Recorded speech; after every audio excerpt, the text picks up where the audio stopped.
One of the biggest trade deals in history struck by India and the European Union, months after US President Donald Trump hit both with tariffs. So what's in their agreement and how much is it driven by Washington's hostile measures? This is Inside Story.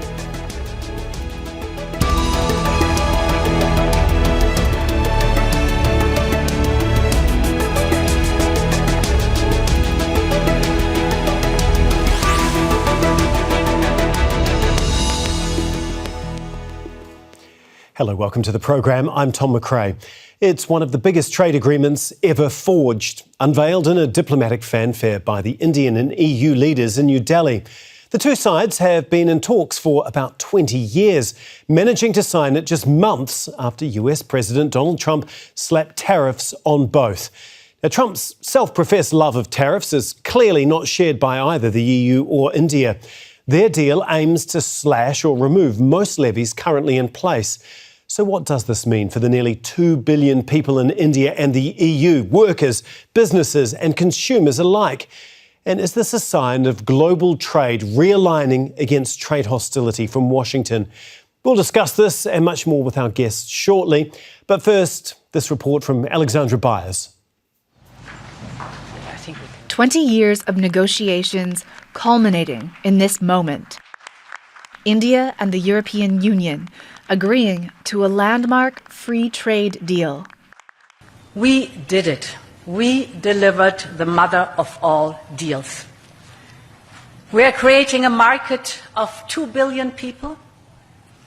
And this is the tale of two giants, the world's second and fourth largest economies. Two giants who choose partnership in a true win-win fashion. The agreement deepens strategic and economic ties between the two sides, but it also highlights how the world is pushing back against pressure and unpredictability from the US. President Donald Trump imposed 50% tariffs on India last year, punishment for buying Russian oil.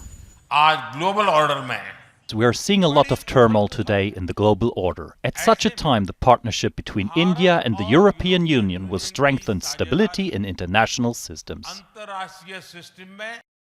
It's one of the world's largest free trade agreements, covering about 2 billion people, creating a combined market of nearly $27 trillion and representing a quarter of the world's GDP.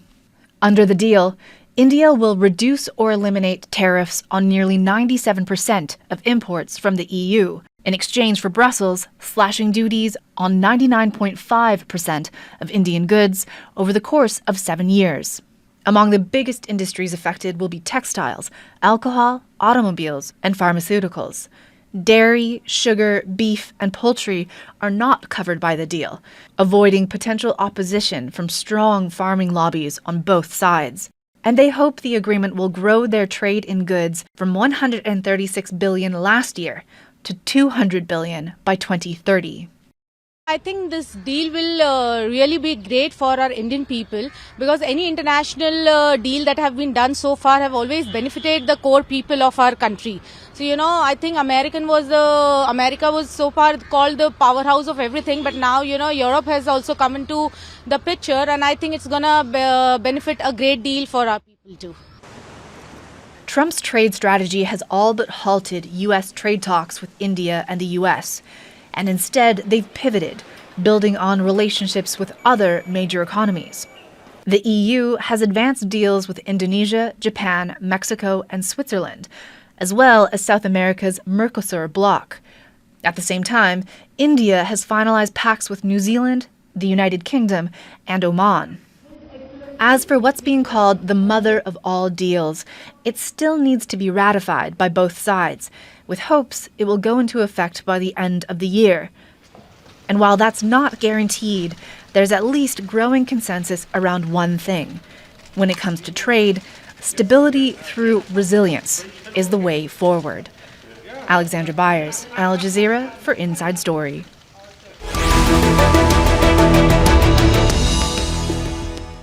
Okay, we're going to bring in our guest now. In New Delhi is Brahma, Chellaney, Professor Emeritus of Strategic Studies at the Centre for Policy Research. In Paris is Remi Bourgeot, Associate Fellow at the French Institute for International and Strategic Affairs. And also in New Delhi, Dhananjay Tripathi, Senior Associate Professor in the Department of International Relations at South Asian University. Thank you so much for joining us on Inside Story today. We really do appreciate your time. Brahma, if I can begin with you. I mean, as we heard in the story, this is being sold as the mother of all deals. It's going to be a win-win for everyone here. But if we could focus on India to begin with, what does it stand to gain for? How big a deal is this for them? In an era defined by trade wars and multiple crises, including fractured supply chains and rising protectionism, this is more than a commercial pact. It functions as strategic insurance, positioning India as well as the EU as a democratic counterweight to China's state-centric trade model, while blunting Washington's Trump-era strategy of weaponizing tariffs.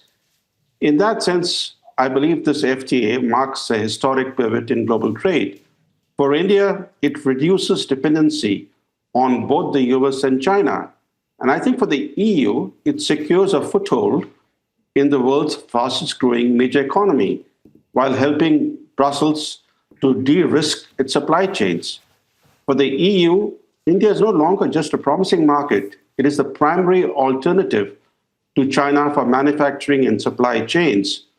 So to put it bluntly, both New Delhi and Brussels have realized that over-reliance either on the US or China is a liability. They are using this deal to future-proof the economies. If the US market remains hostile, they now have a massive integrated market to sustain growth. So in a way, they are de-risking from Trump. OK. Remi, is that how you see it? I mean, from the EU's point of view, I mean, we saw von der Leyen about as animated as I think we've ever seen her before. Can you just talk us through the positives here from the European side? Well, the European Union clearly needs to diversify both its imports and exports. By imports, I mean especially from China, given its dependence. And in terms of overall relations, the EU has come under intense pressure from the US.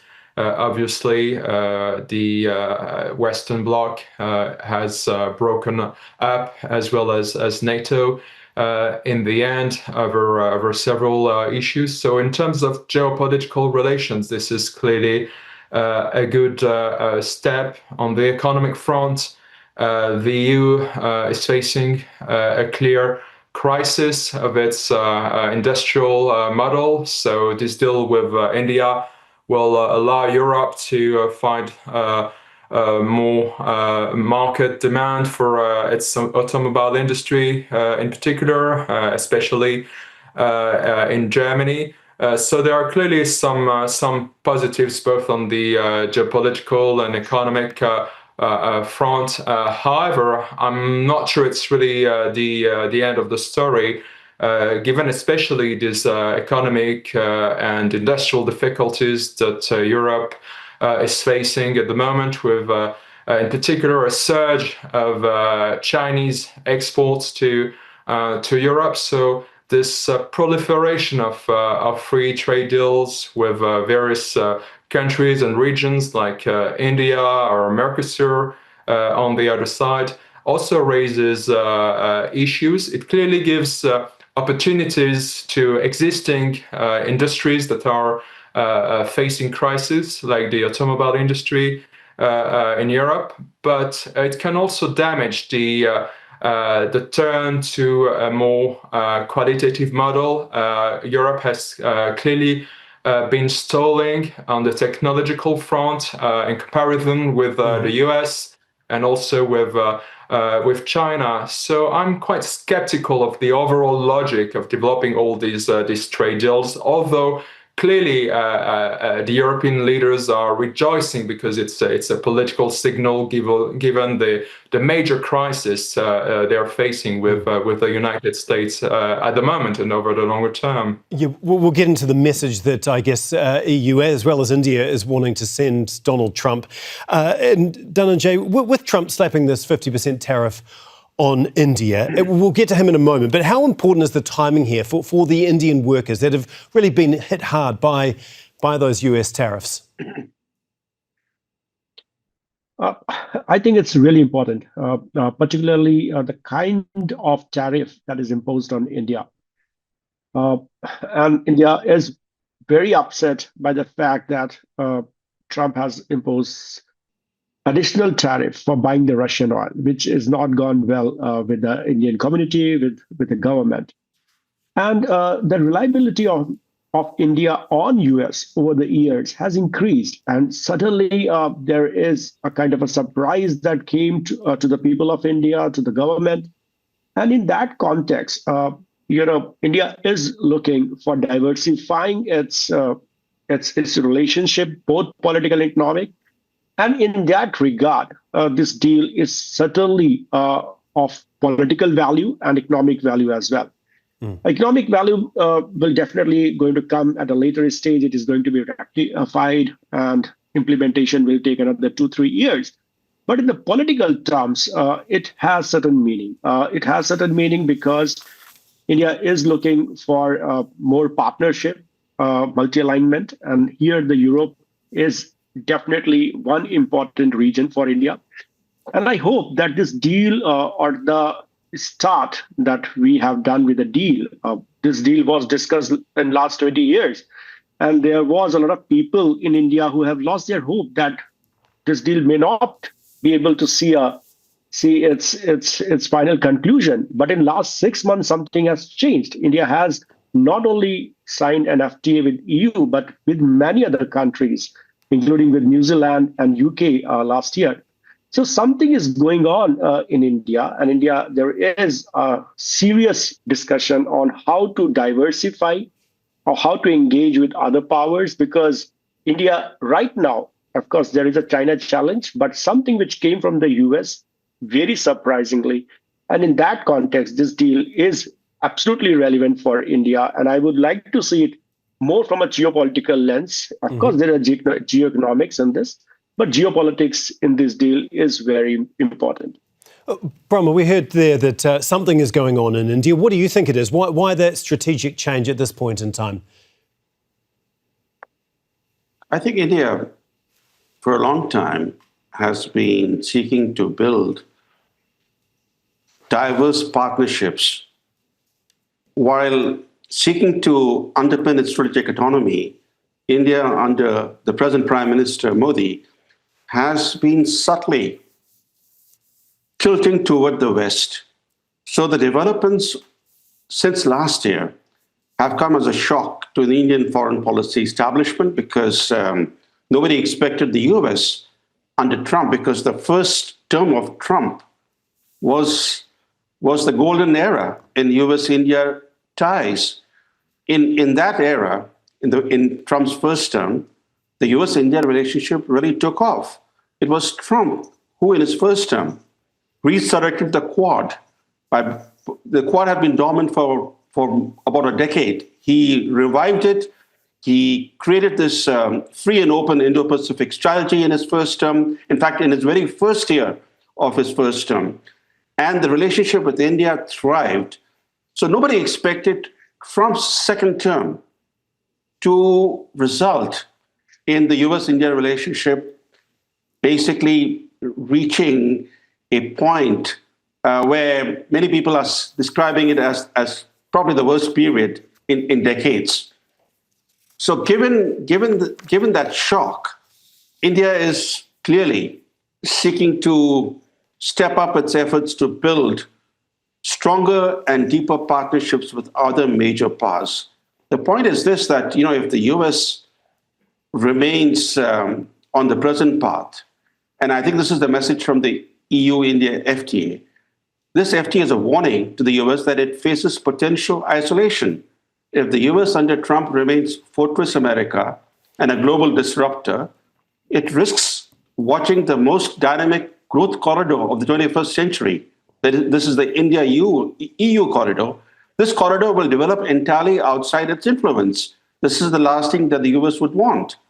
But this is exactly the path on which Trump is taking the US. In just 1 year, Trump has redefined the norms, institutions, and expectations that have governed international relations since the end of the Cold War. Unpredictability is no longer a quirk of Trump's personality. It is a strategic tool he deploys openly. Norm violations are no longer tactical deviations. They become a defining feature of American policy. Okay. Disruption itself has become American doctrine. So this shift is visible across domains. Trade policy is no longer governed by economic logic. It is wielded as an instrument of political coercion. So credit for this FTA goes to Donald Trump. Also, it goes to Xi Jinping. I think these two leading strongmen of the world have helped cement this FTA between India and the European Union. Okay, Remi, if I can bring you in here. I mean, Donald Trump's tariffs have been looming over all of this. So do you think that that is why we are seeing this trade agreement happen now, because of Donald Trump? Well, the agreement between India and the EU has been in the making for decades now. The crisis with Trump might have somewhat accelerated the conclusion of the deal. I'm not sure it had such a tremendous effect overall, but clearly the signal at this point is key that both Europe and India are developing relations away from the US. And to both countries or regions, this deterioration with the US has come as a major shock. It was just mentioned. The tariffs that Trump imposed on India has been really conceived as a means of political coercion. And it turns out to be a geopolitical fiasco in the end. The US doesn't have the means to go that far. With Europe, it's slightly different because Trump, it's really catastrophic and impressive, but Trump really is determined to blow up the Western Bloc and somehow get rid of NATO. So it's not so surprising that those countries targeted by Trump are accelerating steps to move closer to trade more. But that doesn't make this deal really an alternative to the US overall and a solution to the economic woes these countries and economic regions are facing, especially in the case of Europe. And between Europe and the US, tariffs are not as high as you might remember. Ursula von der Leyen got 50% blanket tariffs in exchange for, instead of 30%, in exchange for even deeper concessions on the part of Europe on the technological front, not regulating Californian tech giants too much in particular. So this whole deal has been extremely detrimental to Europe overall, and von der Leyen has come under extreme criticism for just accepting basically all of Trump's demands last summer. So clearly this somehow improved her image, but that doesn't really fix the issue for Europe in terms of its relations with the US, that the European ruling class is extremely close to Washington, but maybe to groups somehow not aligned with Trump. So it's a very complicated situation, and Europe is really facing an economic crisis of its own, with its industrial model being challenged, especially, and exporting more cars to India alongside other goods will not fix the issue. It's rather a prolongation, a continuation of a strategy that has rather failed, although clearly the political signal is important and very welcome at this stage. Dhananjay, as of filming this, Donald Trump hasn't commented. Do you think that there are risks of reprisals here, that he might double down, that there will be a backlash against India in particular? I think what else means, if you're talking of in terms of tariff, there is already a substantial tariff on India. Means from here, where is he going to go? For me, this deal also means something because India was, as Professor Chellaney was pointing out, that India was looking a much better relationship under Trump too. And to an utmost shock to the Indian foreign policy establishment, it came at a time when India was aspiring to become a much bigger economy. It came at a time when India was trying to project itself as an alternative to China in manufacturing. And there was a lot of expectation that much of it is going to come under Trump too. We also know that there is a very good relationship between, which already been talked about, Prime Minister Modi and Trump. So there was a lot of expectation, and it came at a time when India is looking for a bigger economy. There is a lot of issues in India, and India want to play a vital role in world politics. So this tariff, which came from the US, not only created a trouble for Indian economy, it is also a shock in terms of Indian aspiration that we would like to play a bigger role. So I think after this, the kind of a tariff which came, and the most surprising part of that tariff was tariff because of the Russian oil.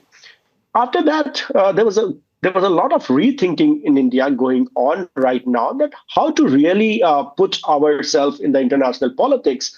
And there, I think this deal, the European Union, and when we say European Union and India coming together, we're also talking in terms of two big democracies coming together. We're also talking of two big, poles of the world, which believes in a rule-based system. They have a lot of a common worldview. So they are also coming together. So I think a lot is happened because what had happened in last 6 or 7 months in the world politics, basically the kind of uncertainty, the kind of disruption that has been done by the US. So I think the good part about this deal is that it was discussed for 20 years. It moved so fast in last 6 months. So there is an expectation that it will go beyond the FTA, and we will also have better strategic and political ties with European Union. And that is, I think, that is where the point is right now. Brahma, you touched on this a little earlier, talking about India seeking strategic insurance. I mean, with the unpredictability of Donald Trump, especially when it comes to tariffs, do you think that we're going to see potentially more deals like this one fast-tracked by India? It's a good question. India is a very different economy than the major European economies.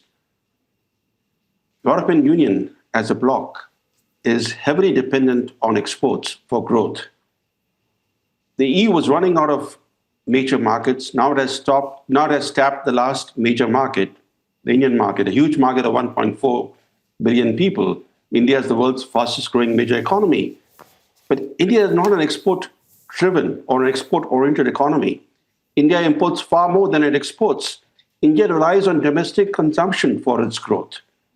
So for India, FTAs in the past, India has FTAs with Japan, South Korea, Australia, and New Zealand, with Britain, with a host of countries. In the last 2 years, India has signed 8 different FTAs. According to studies done, these FTAs in the past, not the recent ones, in the past, have undercut Indian manufacturing.